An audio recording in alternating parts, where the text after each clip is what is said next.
Hello friends, this is Champa Jalal. Welcome to CJ learning station. जैसा कि आपको पता है कि हमने पॉलिनोमियल एक्सरसाइजेस की एक सीरीज़ स्टार्ट करी है। उसमें मैंने आपको लास्ट क्लास में 2.2 का क्वेश्चन नंबर फर्स्ट करवाया था और इससे पहले भी मैं 2 वीडियो और अपलोड कर चुकी हूँ जिसमें मैंने कॉन्सेप्ट और फैक्टराइजेशन को बिल्कुल क्लियर समझाया है। आप प्लीज़ प्लेलिस्ट में जाके वो वीडियोस जो है ज़रूर देख लें, क्योंकि वो देखने के बाद ही आपको आज का ये टॉपिक समझ आएगा। आज का जो क्वेश्चन नंबर सेकंड है वो हमारा इस टॉपिक से रिलेटेड है। टॉपिक है हमारा form of the quadratic polynomial. एक बार हम थोड़ा सा लास्ट क्लास में जो हमने करवाया था वो थोड़ा सा रिकॉल कर लेते हैं कि लास्ट क्लास में हमने ज़ीरोज़ निकाले थे, ठीक है, ज़ीरोज़ ऑफ पॉलिनोमियल। और उसमें मैंने आपको बताया था कि ज़ीरोज़ ऑफ पॉलिनोमियल्स क्या होते हैं। जैसे कि हमारे x+2 और x+3 एंड x+2, ठीक है, ये आपका जो है क्वाड्रेटिक पॉलिनोमियल के फैक्टर्स हैं। इसमें हम कौन सी वैल्यू डालें कि हमारा ये ज़ीरो हो जाए। जैसे x में अगर हम -3 डालते हैं तो ये आपका ज़ीरो होता है, ठीक है। ऐसे ही अगर आप यहाँ पे -2 डालते हैं तो भी वो ज़ीरो होगा। तो अगर मैं इस क्वाड्रेटिक पॉलिनोमियल की बात करूँ तो यहाँ पे आपके 2 ज़ीरोज़ दिखाई देते हैं, एक -3, ठीक है, और अगर इस वाले फैक्टर में आप डालोगे -2। और अगर मैं यहाँ पे जो है वैल्यूज़ थोड़ी सी चेंज कर दूँ,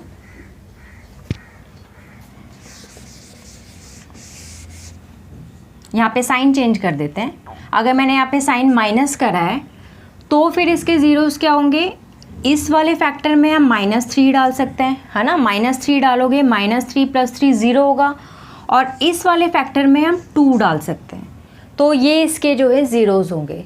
तो लास्ट क्वेश्चंस में तो हमने ये किया था कि हमने पहले क्वाड्रेटिक पॉलिनोमियल के फैक्टराइजेशन करी थी, उसके ज़ीरोज़ निकाले थे। और आज का हमारा टॉपिक ये रहेगा कि हमें ज़ीरोज़ गिवन है, ठीक है, ज़ीरोज़ हमें दिए हुए हैं और हमें फॉर्म ऑफ क्वाड्रेटिक पॉलिनोमियल जो है निकालनी है।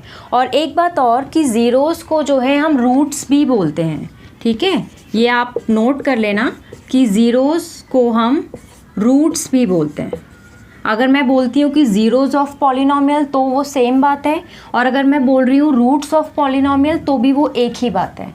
तो आइए हम इनके क्वेश्चंस पे आते हैं कि हमारा क्वेश्चन जो है क्या। फॉर्म ऑफ क्वाड्रेटिक पॉलिनोमियल आपका ये होता है x² - alpha + beta x alpha and beta. अगर आपको याद आ रहा होगा कि अल्फ़ा बीटा हमारा सम होता था, सम ऑफ द ज़ीरोज़,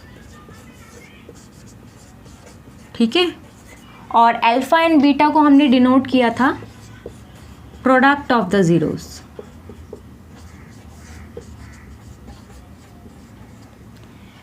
अगर ये अल्फ़ा + बीटा आपका सम ऑफ द ज़ीरोज़ है तो फॉर्मूला भी आपको याद होगा, हमने सम ऑफ द ज़ीरोज़ का -b/a। वैसे यहाँ पे अभी इस इक्वेशन को फॉर्म करने के लिए हमें इस फॉर्मूले की इतनी ज़रूरत पड़ेगी नहीं।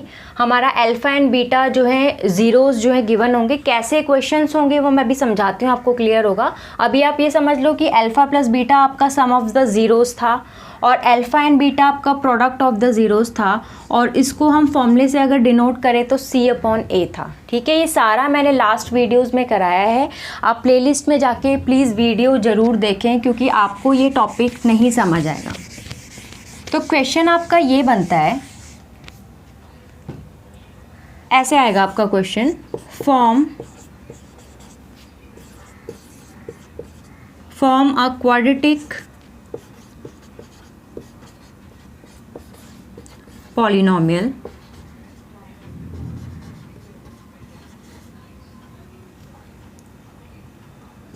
with zeros 2 and -3, ठीक है, whose zeros are 2 and -3। तो 2 and -3 आपको जो है ज़ीरोज़ गिवन है। आप समझ गए होंगे ज़ीरोज़ क्या है, यानी ये जो ज़ीरोज़ हैं वो किसी क्वाड्रेटिक पॉलिनोमियल से निकल कर आए हैं, फैक्टर से, ठीक है। तो अब हमें इन दोनों ज़ीरो से, ये हमने ज़ीरो निकाले थे पहले, ठीक है, अब हमें इन दोनों ज़ीरो से ये क्वाड्रेटिक इक्वेशन बनानी है। सिंपल सा है, कुछ नहीं करना, आपने सबसे पहले सम निकालना है और सम को हम कैसे डिनोट करते हैं, अल्फ़ा प्लस बीटा से। अगर आप इस अल्फ़ा प्लस बीटा की जगह सम भी लिखते हैं कोई फ़र्क नहीं पड़ता, ठीक है। आप यहाँ पे सम ऑफ द ज़ीरोज़ लिख सकते हैं, उससे कोई फ़र्क नहीं पड़ता। Alpha plus beta short form में हम डिनोट करते हैं, तो इन दोनों का सम कर दो, 2 प्लस -3, ठीक है। तो 2 प्लस एंड माइनस माइनस होता है, 3 -3 में से 2 जाएगा, ये आपका क्या आएगा, -1। नेक्स्ट है आपका प्रोडक्ट, अल्फ़ा एंड बीटा का प्रोडक्ट। अल्फ़ा एंड बीटा का अगर आप प्रोडक्ट निकालते हैं तो 2 एंड -3 को मल्टीप्लाई करते हो तो क्या आएगा आपका, -6। तो अगर ये इक्वेशन हमें बनानी है, इस इक्वेशन में रख के देखो, x² अल्फ़ा प्लस बीटा हमारा कितना आ रहा है, -1। तो ब्रैकेट के अंदर आप क्या डालेंगे, -1, बाहर आपका क्या रखा हुआ है, x, और अल्फ़ा बीटा क्या निकल कर आया, -6। तो यहाँ पर आप क्या डालेंगे, -6। और आपको ये पता होना चाहिए कि आप यहाँ पे ब्रैकेट्स का यूज़ ज़रूर करेंगे जब आप माइनस वैल्यू कोई डालते हैं, इससे हमारे यहाँ पे साइन की गड़बड़ नहीं होती। तो अगर आप यहाँ पे इक्वेशन निकालोगे तो ये x², स्पेस नहीं है, थोड़ा ध्यान से देखना, माइनस माइनस प्लस 1x और प्लस और -6। तो हमारी फाइनल इक्वेशन निकल के आ रही है x² प्लस 1x को आप x भी लिखेंगे चलेगा, और -6। तो ये आपका जो है क्वाड्रेटिक पॉलिनोमियल है, ठीक है। एक क्वेश्चन हम और कर लेते हैं, उससे थोड़ा और क्लियर होगा।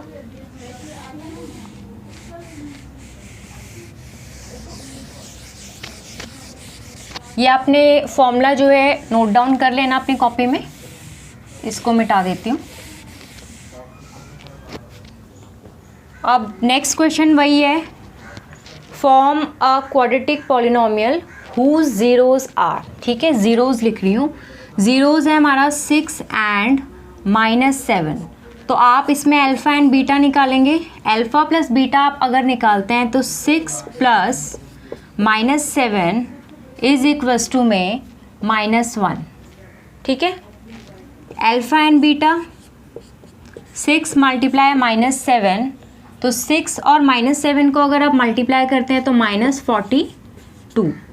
अब यहाँ पे हमारा क्वाड्रेटिक पॉलिनोमियल का फॉर्म क्या था, x², यहाँ पे था minus alpha plus beta x plus alpha beta. x² alpha plus beta की वैल्यू -1 है, यहाँ पे आप -1 डालेंगे। अल्फ़ा एंड बीटा की वैल्यू -42 है। इसको अगर आप सिंप्लीफाई करके लिखोगे, माइनस माइनस प्लस 1x और -42, तो ये आपका क्या हो गया, क्वाड्रेटिक पॉलिनोमियल, ठीक है। इन क्वेश्चंस में आपको जो है ज़ीरोज़ गिवन थे, तो आपने सम एंड प्रोडक्ट जो है निकाल लिया। अब अगर आप एक्सरसाइज 2.2 के इस क्वेश्चन की तरफ नोट करेंगे, एनसीईआरटी का है आपका, एनसीईआरटी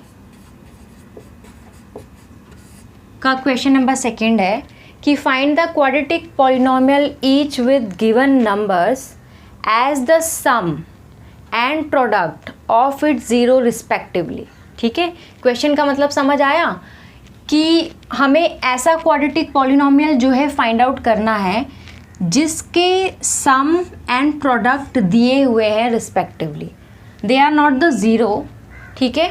ये आपके रिस्पेक्टिवली सम एंड प्रोडक्ट्स हैं, ठीक है, सम एंड प्रोडक्ट। तो हमें फिर ये तो झंझट रही ही नहीं कि हमें इसका अल्फ़ा प्लस बीटा पहले से ही दिया हुआ है, ठीक है। ये हमारा अल्फ़ा प्लस बीटा है और ये हमारा अल्फ़ा एंड बीटा है। इसीलिए जब आप एग्ज़ाम में क्वेश्चन करते हैं आपको लैंग्वेज को पकड़ना है, क्योंकि यहाँ पे लैंग्वेज लिखी हुई है, सम एंड प्रोडक्ट ऑलरेडी गिवन है, और बच्चे जो है क्या करते हैं जल्दबाजी में, उन्होंने क्वेश्चन देखा कि क्वाड्रेटिक पॉलिनोमियल्स का क्वेश्चन आया है, उन्होंने अल्फ़ा प्लस बीटा निकालना शुरू कर दिया, अल्फ़ा बीटा निकाला और इक्वेशन गलत। ऐसा नहीं करना, क्वेश्चन ध्यान से आप पढ़ो। इसमें जब ऑलरेडी सम एंड प्रोडक्ट दिया हुआ है तो हमें ये सब निकालने की ज़रूरत नहीं है, हम सीधा फॉर्मूला पुट करेंगे, ठीक है। तो अब क्वेश्चन हम ये वाला स्टार्ट करते हैं।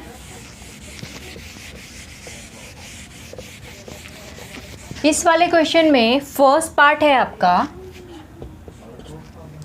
फर्स्ट पार्ट में आपका अल्फ़ा एंड बीटा 1/4 गिवन है, ठीक है। And alpha and beta -1 respectively given है, तो इक्वेशन हमारा x square minus alpha plus beta x plus alpha and beta. तो अगर आप इक्वेशन सॉल्व करो तो अल्फ़ा एंड बीटा की वैल्यू 1/4 यहाँ पुट करोगे, यहाँ पे x, और अल्फ़ा बीटा की वैल्यू -1 है तो ब्रैकेट आप -1 लगा देंगे। थोड़ा सा सिंप्लीफाई करते हैं तो एक्स स्क्वायर आएगा, -1/4 x आएगा, और प्लस एंड माइनस आपका -1 होगा। इक्वेशन को यहाँ पे नहीं छोड़ना है, इक्वेशन आपका फ्रैक्शन फॉर्म में आ रहा है तो यहाँ पे इसको आप थोड़ा और सिंप्लीफाई कर सकते हैं। 4 जो है आप एलसीएम में लेंगे, ठीक है, इसके नीचे 1 है और इसके नीचे 1 है, सिंपल सा है एलसीएम का। जिसके नीचे 1 है ना, 4 को सीधा मल्टीप्लाई कर दो, जिसके नीचे 1 है 4 सीधा मल्टीप्लाई कर दो, यहाँ पे आ जाएगा 4x²। 4 एंड 4 है, 4 को 4 से डिवाइड करोगे 1 आता है, और 1 को 1 से मल्टीप्लाई करोगे तो 1 ही आता है, तो यहाँ पे 1x। और मैंने बताया जहाँ पे 1 है वहाँ पे सीधा जो है आप डिनोमिनेटर को इससे मल्टीप्लाई कर दोगे तो 4। अब यहाँ पे जो क्वाड्रेटिक पॉलिनोमियल है आपका ये है, ठीक है। आप यहाँ पे 4 को शो नहीं करेंगे, ये आपने ध्यान रखना है कि आप यहाँ पे 4 को शो नहीं करते तो आपका क्वाड्रेटिक पॉलिनोमियल जो है ये निकल कर आता है। अब क्वेश्चन ये उठता है कि आपने 4 को यहाँ पे क्यों नहीं दिखाया, ठीक है, 4 भी तो यहाँ पे था, 4 कहाँ गायब हो गया? तो इसका रीज़न मैं आपको बताती हूँ 4 आपका कहाँ गायब हुआ। एक हम इक्वेशन लेते हैं x² plus 5x plus 6 is equals to 0। आपको पता है आप इसको क्वाड्रेटिक पॉलिनोमियल्स नहीं बोलते, ये एक क्वाड्रेटिक इक्वेशन है, ठीक है। क्वाड्रेटिक इक्वेशन क्यों है? क्योंकि यहाँ पे इक्वल का साइन लगा हुआ है, और आपको पता है जब इक्वल जब आपका लगा होता है तो उसको हम इक्वेशन फॉर्म बोलते हैं। ये कुछ भी हो सकता है, जैसे x + y is equals to 3, तो ये भी आपका क्या है? इक्वेशन है। अगर मैं इसमें से 0 हटा दूँ, अगर इसी में से मैंने ये 0 हटा दिया तो ये आपका क्या हो गया? क्वाड्रेटिक पॉलिनोमियल, ठीक है। तो अगर ये क्वाड्रेटिक पॉलिनोमियल 0 हटाने से आ रहा है, मैंने यहाँ पे 0 लगाया हुआ है, सपोज़ कि इसके एलसीएम में 4 आ रहा था, सपोज़ कर लो कि इसके एलसीएम में 4 आ रहा था, तो 4 वहाँ पे जाके क्या हो जाएगा? 0 से मल्टीप्लाई, तो 4 तो गायब हो गया, तो हमारा जो क्वाड्रेटिक पॉलिनोमियल रहा क्या रहा? ये चीज़। इसीलिए हमने उसके नीचे वाले 4 को जो है डिनोट नहीं किया। और अगर आप एनसीईआरटी में भी इसका स्टैंडर्ड फॉर्म देखते हैं तो स्टैंडर्ड फॉर्म देखो ऐसे लिखा होता है k ax² bx and c। ये k की वैल्यू क्या है, ठीक है, k की वैल्यू क्या है? जैसे यहाँ पे अभी मैंने इक्वेशन बताई x² 5x प्लस 6 है, इसके नीचे हमारा 4 आ रहा है, ठीक है। तो x² प्लस 5x प्लस 6 का अगर मैं 1/4 अलग करती हूँ तो यही हमारा k है। k जो है डिनोट कर रहा है रियल नंबर्स को, ठीक है। k हमारा किसको डिनोट कर रहा है? रियल नंबर्स को, जो इनमें से कॉमन आ रहा है, कॉमन निकल कर, तो वो रियल नंबर को जो है वो डिनोट कर रहा है। और रियल नंबर्स क्या होते हैं? आपके जितने भी रैशनल नंबर, इरेशनल नंबर, आपके नेचुरल नंबर, होल नंबर्स, ठीक है, जितने भी होते हैं वो आपके रियल नंबर्स में आते हैं।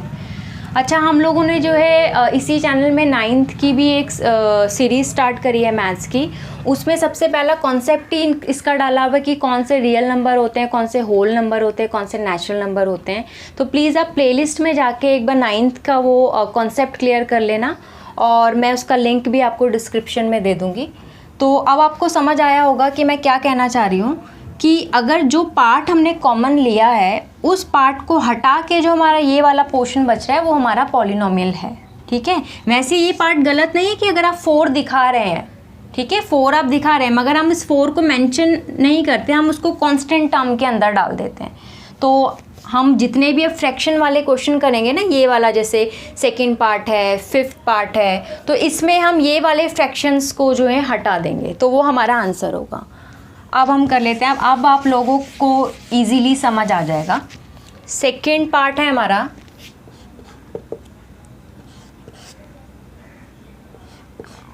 सेकंड पार्ट में हमारा √2 यानी alpha plus beta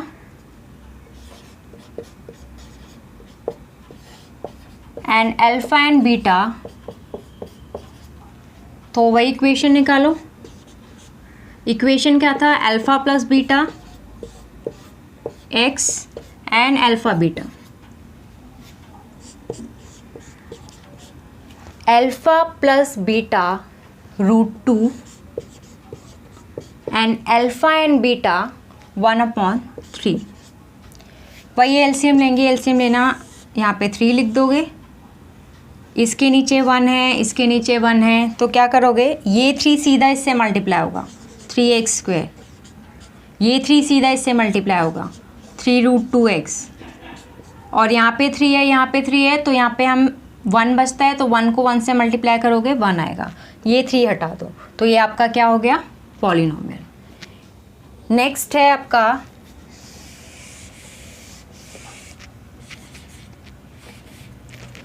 next third part में आपका अल्फा प्लस बीटा 0 गिवन है, अल्फा एंड बीटा आपका √5 गिवन है, तो x² alpha plus beta is 0, बाहर x आएगा, अल्फा एंड बीटा √5। तो जब आप 0 को x से मल्टीप्लाई करेंगे तो आपका क्या आता है, 0 आएगा, ठीक है। तो यहाँ पे ये तो गायब हो गया, आपका बचा क्या, +√5, तो ये आपका पॉलिनोमियल है। और पॉलिनोमियल में पता ही है आपको, ज़रूरी नहीं है आपका 3 ही टर्म्स हो, बस हाईएस्ट डिग्री क्या होनी चाहिए, 2। ये आपका थर्ड पार्ट हो गया। फोर्थ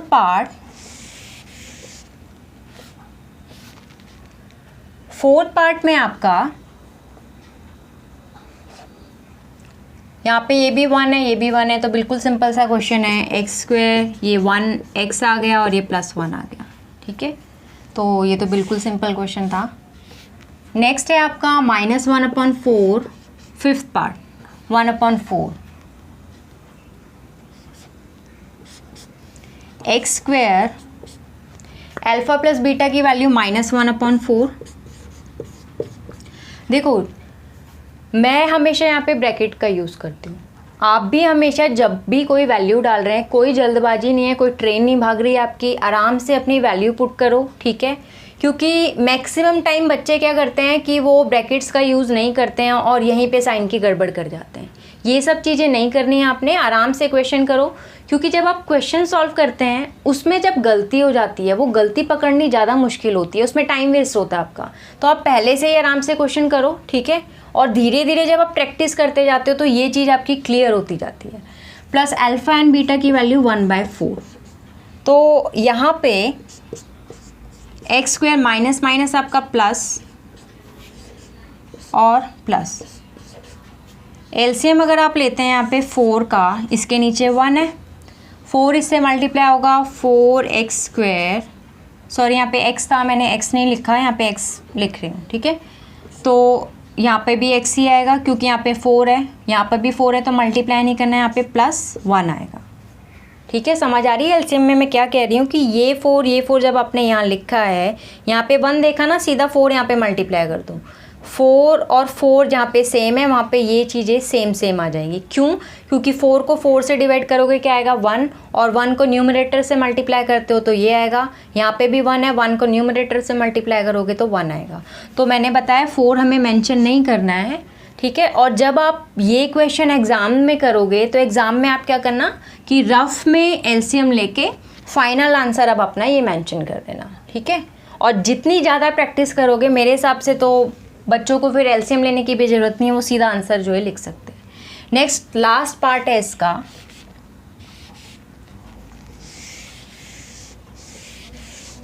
लास्ट पार्ट 6th है। 6th पार्ट में आपका alpha plus beta is 4 and alpha beta is 1। तो यहाँ पे हमारा x² alpha plus beta 4 and alpha beta is 1, तो इसमें कोई दिक्कत नहीं है। तो आज की क्लास में मैंने एक्सरसाइज 2.2 का क्वेश्चन नंबर 2 आपको क्लियर कर दिया, ठीक है। एक बार मैं आपको दोबारा बता देती हूँ कि हमने लास्ट क्लास में और आज की क्लास में दोनों में कौन से कॉन्सेप्ट्स करे हैं। जैसे कि हम लोगों ने x+3 and x+2 quadratic polynomials से ज़ीरो निकाले थे, ठीक है। तो अगर हमने ज़ीरो निकाले थे तो इनके ज़ीरो क्या थे, -3 एंड -2 थे, हमने ज़ीरो निकाले थे। और आज के टॉपिक में हमने ये किया है कि हमें ज़ीरोज़ दिए हुए हैं और हमने उससे क्वाड्रेटिक फॉर्म जो है निकाली है। मगर क्वेश्चन नंबर 2 में आपका ज़ीरोज़ नहीं दिए हुए थे, आपके सम एंड प्रोडक्ट ऑलरेडी गिवन थे। और बाकी रही जो क्वेश्चंस आपके फ्रैक्शन में आते हैं उसका फ्रैक्शन हटाना ज़रूरी है, ठीक है, वो भी मैंने आपको बता दिया। तो आज की क्लास में बस इतना ही। नेक्स्ट क्लास में आपके लिए मैं डिवीज़न वाला टॉपिक लेके आने वाली हूँ, ठीक है, वो भी एक बहुत इंपॉर्टेंट टॉपिक है। उसके बाद हम 2.3 की एक्सरसाइज में आएंगे, फिर मैं उसको देख लूँगी कि कितने पार्ट्स में डिवाइड करना है उसकी लेंथ के अकॉर्डिंग, क्योंकि ज़्यादा लंबा वीडियो भी जो है बच्चों को थोड़ा सा बोरिंग लगता है। और अगर आपको हम लोगों की जो है वीडियो पसंद आ रही है, please like, share and subscribe, क्योंकि इससे हमको मोटिवेशन मिलेगा और हम आगे और वीडियोस जो हैं लेकर आएंगे।